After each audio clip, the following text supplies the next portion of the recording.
We've all developed quite an unhealthy obsession with what I feed my family of 8 as a somewhat chaotic workaholic, which is, you know, fair enough. So I am going to show you, I mean, tonight's dinner is very uninspiring. The kids had leftover stew and Dad made sadza, and I'm having salmon and frozen veg and leftover rice. My rice has noodles in it because it was from Turkish. Look, that's a long story and slightly irrelevant. But I want to try a new snack. And I'm either genius or missing the point. So I'm trying to eat more protein to help with my ADHD. And these don't taste disgusting. So I'm going to try and make some salted pretzel, soy, chocolate, crackly situations. I don't know. Let's see how this goes. This in microwave. $12, by the way. What's the word coming to when a block of chocolate's flipping $12? I'm going to chop some questionable nuts that I found from my Rocky Road stash from Christmas.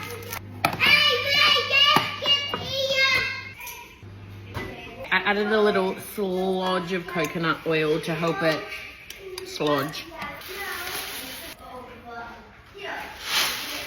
And then a few nuts. Tell me you go to Costco without killing me. Some pretzel-y goodness. A firefighter. Woo! Chia seeds, because why not? And a bit of salt. People, I might be onto something. Because a gal just needs a 3 o'clock sweet treat, you know? I reckon I'm going to go the rest of the peanut. Oh my god, dog. What are you eating? What are you eating? There you go, baby. Look, ow.